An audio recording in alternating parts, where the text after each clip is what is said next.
franchise quarterback. That's not the forum to displace that. I think he knows that now. Heavy is the crown of being a franchise quarterback. I'm owning up to that right now. For myself, I got to look at myself as the leader. Do you remember that video we did last week about the Dolphins being 1-5 and everything falling apart? Well, buckle up because somehow things got worse. I mean, way worse. The Miami Dolphins just got absolutely demolished by the Cleveland Browns, 31-6 on Sunday. And we're not talking about losing to a good team here. We're talking about a team that was coming into this game 1-5. They were just as bad as Miami, but the Dolphins made them look like the 2007 New England Patriots. Tua threw 3 interceptions for the second straight week, completing just 12 of 23 passes for 100 yards with a career-low passer rating of 24.1. And then to top it all off, he got benched in the fourth quarter for 7th-round rookie Quinn Ewers. The Dolphins are now 1-6. Their season is over, but here's what we need to talk about today, because this isn't just about bad football anymore. There's clearly something broken between Tua and Mike McDaniel. There's beef, there's tension, and the whole thing is unraveling in real time. Check this out. Last week, Tua publicly threw his teammates under the bus for being late to meetings. I think it starts with the leadership. We have guys showing up to player-only meetings late, guys not showing up to player-only meetings. Like, there's a lot that goes into that. So it's a lot of things of that nature that we got to get cleaned up. And then he apologized for it. Owning up to that right now. I've talked to guys on the team about it, talked to the leaders about it, and, that they know my heart. They know that the intent was right, but no matter the intent, the intent can be right, but when things get misconstrued or however the media wants to portray it, that leaves a void of silence and a lot of questions for the guys on our team. And now after getting benched, he's making comments that sound like he's saying it's hard to do the job of quarterback and head coach at the same time. Just trying to maneuver everything and trying to build a collection of guys to kind of bring along with me. And I got to be able to multitask, if that makes sense. Be able to do that, and while doing that, kind of continue to whatever it was last year and the years prior for myself to get going again and get in that flow. So we're going to dive into what's really going on in Miami, whether the Dolphins should bench Tua permanently and what their options are with this contract, and whether it's completely out of line that Tua seems to be turning on Mike McDaniel after McDaniel literally saved his career. So real quick before we get to the video, this video is sponsored. If you took my Monday Night Football play in my last video, then congratulations on 3.5xing your money. And now PrizePicks gave us a free square to celebrate the new NBA season. Steph Curry just needs 1 point for his square to hit, and I have a play for you to take advantage of this. First, download PrizePicks and use my promo code microphone to get $50 when you make a play of $5 or more when you sign up for PrizePicks. And for opening night of the NBA season, I have Steph Curry making less than 4.5 threes, Alperen Şengün getting more than 10 rebounds, and Luka getting more than 48.5 points, rebounds, and assists, which should be easy because the last time he came off of a summer where he played European basketball, he went way over this. I have additional plays on my IG page, and my Discord server has been profiting each and every single day, and you can check that out in the WAP link in the description down below. And thank you, PrizePicks, for sponsoring today's video. Mic check 1 2 1 2. What's going on, everybody? So let's set the scene. The Dolphins came into week 7 at 1-5, which was already a disaster, but this past week had been especially rough because Tua had publicly called out his teammates for being late to a players only meeting after their loss to the Chargers. Then Mike McDaniel basically said that Tua was wrong to do that, calling his comments misguided and saying that wasn't the right forum. Then had Tua apologize to his teammates. The whole thing was messy. So the Dolphins show up in Cleveland with all of that drama hanging over them, and they needed a win desperately. Both teams were 1-5. This was a must-win game for Miami if they had any hope of salvaging their season, and they got absolutely destroyed. The final score was 31-6, but that doesn't even tell the full story of how bad this was. Miami managed just 219 total yards of offense. They were 1 for 13 on third down. They committed 11 penalties for 103 yards. They had 4 turnovers, and the Browns scored 21 points off of those turnovers. The weather was bad. Heavy rain and wind in the first half, which definitely made things tougher. But you know who played just fine in those same conditions? Browns rookie quarterback Dillon Gabriel, who was making his second NFL start. He completed 13 of 18 for 116 yards and got his first career win. Meanwhile, Tua looked completely lost. He threw an interception on the first play of the second half that got returned for a touchdown by Tyson Campbell. That put the Browns up 24-6 and basically ended the game right there. But Tua wasn't done gifting the Browns points. Later in the third quarter, he threw another interception to safety Rayshawn Jenkins that was returned to the Miami 11-yard line. 2 plays later, the Browns scored again, and then came the benching. With about 8 minutes left in the fourth quarter and the Dolphins down 31-6, Mike McDaniel pulled Tua out of the game and sent in Quinn Ewers, a 7th-round pick who'd been elevated to QB2 just hours before kickoff. Mike McDaniel explained why he chose Quinn Ewers. It was much more about him and what he was doing on the football field. It was an assessment for this game, this particular defense, all the variables compiled. I thought he gave us the best chance to win. So that's when you knew this was rock bottom. When you're getting benched in a blowout loss to a 1-5 team, that's about as bad as it gets.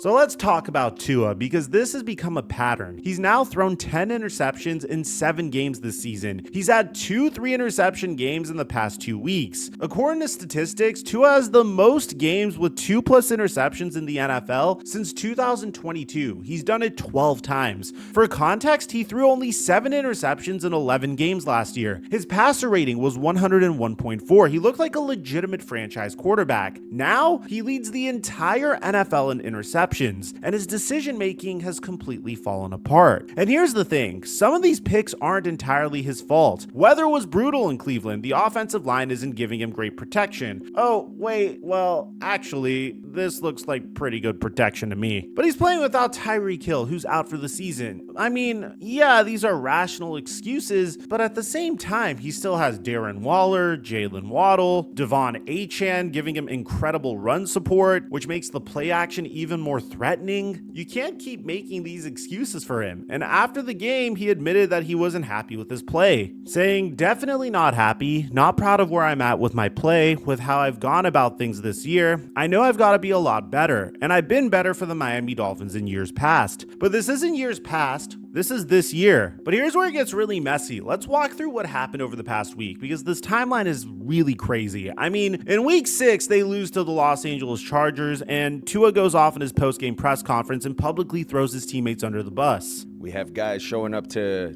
player-only meetings late, guys not showing up to player-only meetings. 2 days later, Mike McDaniel pushes back hard on this. Regardless of an intent and what was on Tua's mind, after a loss as the franchise quarterback, that's not the forum to displace that. I think he knows that now. And on Wednesday, Tua apologizes. I've made a mistake, and I'm owning up to that right now. You know, I've talked to guys on the team about it, talked to the leaders about it.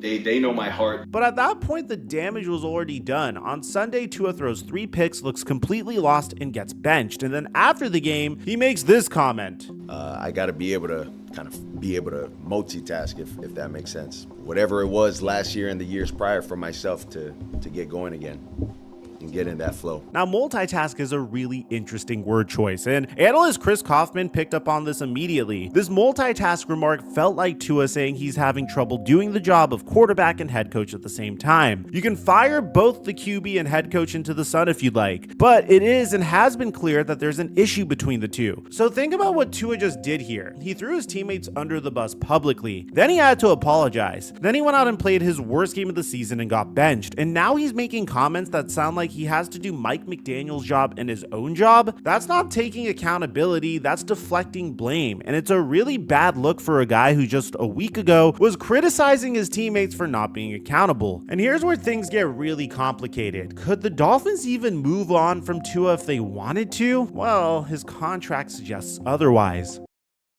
In July of 2024, Tua signed a 4-year, $212.4 million extension with $167.1 million guaranteed for injury. It was the 5th highest contract for a quarterback in terms of average annual value at the time. Miami committed big time to him, and according to ESPN's Matt Miller, if the Dolphins cut Tua right now, it would cost them $79.2 million in dead cap space. They could use a post-June 1st designation to spread that dead money across 2026 and 2027, but either way, that's a catastrophic cap hit. And remember, Miami is already within about $4 million of the salary cap ceiling this season, so they don't have a ton of flexibility. The first realistic out for the Dolphins is before the 2027 season. If they release him then with a post-June 1st designation, they'd face $34.8 million in dead money, but they'd at least save significant cap space at that point. But that's 2 years away. For now, the Dolphins are stuck with Tua through at least 2026, barring some kind of crazy circumstance. So when people are saying bench Tua or cut Tua or move on from Tua, they don't understand the financial reality. The Dolphins can't move on from him without absolutely destroying their salary cap. They're paying him $53.1 million per year on average. You can't just eat that. This is kind of what happened with Russell Wilson and the Denver Broncos. Denver had to take an $85 million cap hit spread over 2 years to move on from Wilson. It crippled their roster flexibility. The Dolphins would be looking at something similar if they went that route. Some analysts have pointed out that Miami has insurance on Tua's contract worth $49.3 million because of his injury history, but that only kicks in if he's medically unable to play. If he's just playing badly, the insurance doesn't help. So the Dolphins are basically trapped. They gave Tua this huge extension last summer when they probably should have just let him play out his 5th-year option and seen how 2024 went, but they committed early and now they're paying the price. Now here's where it gets really interesting and honestly kind of messed up, because there's clearly a fractured relationship developing between Tua and Mike McDaniel, and when you look at the history here, it's pretty wild how we got to this point. Think about the backstory. When McDaniel got hired in 2022, Tua was coming off of a really rough 2021 season under Brian Flores. Flores had benched Tua multiple times for Ryan Fitzpatrick. There were reports that Flores wanted to draft Justin Herbert instead of Tua. Flores basically gave up on Tua. Then Mike McDaniel comes in and everything changes. McDaniel builds the entire offensive system around Tua's strengths. Quick passes, play action, getting the ball out fast. The Dolphins trade for Tyreek Hill in the offseason. They also drafted Tua's college buddy Jalen Waddle the year prior. He creates this whole offense that makes Tua look like a star. And it worked. In 2022, Tua looked good. In 2023, he was even better. He threw for over 4,600 passing yards with a 101.5 passer rating. The Dolphins went 11-6 and made the playoffs. Tua made his first Pro Bowl. Everything McDaniel touched seemed to turn to gold. And that's when Miami gave Tua the massive extension, and McDaniel was a huge part of that decision. He vouched for Tua. He said Tua was the guy. McDaniel essentially bet his job on Tua being a franchise quarterback. Fast forward to now, and the relationship appears to be completely breaking down, and let me walk you through the signs. After Tua called out his teammates publicly last week, McDaniel took the rare step of publicly disagreeing with him. We've been very accountable. To me, it sounds like there was something on his mind with regard to the specific meetings with a couple individuals that he was trying to get corrected with direct communication. That's not something that McDaniel typically does. He's usually super supportive of his players in public. I mean, 2 years ago, when Tua was playing out of his mind, people were wondering, hey, is Tua actually a good quarterback, or is he just a system quarterback? When Mike McDaniel was asked this question, just look at his reaction. There are some folks who believe that many quarterbacks in this scheme, with you as the coach, with Tyreek and Jalen, maybe even many quarterbacks, would excel, would flourish, would be near the top of the passer rater leading MVP candidate. What, if any, pushback is there relative to, wait, no, hold on. Tua is a little different. I'm about to push this podium over. My answer to that would be, who the F cares? Because it is a team. We're working together. And now after the Browns game, McDaniel didn't sugarcoat things, making it sound like he was going to bench him. I mean, if you are negatively affecting the football team routinely, I don't have a choice but to assess a different player, and I have to coach a lot better as well. So we're going to find out who and what we're made of. Barring injury. Yeah, he's going to take the snaps this week, and he's going to be our starter this week. And my expectation is that we don't throw 10 picks.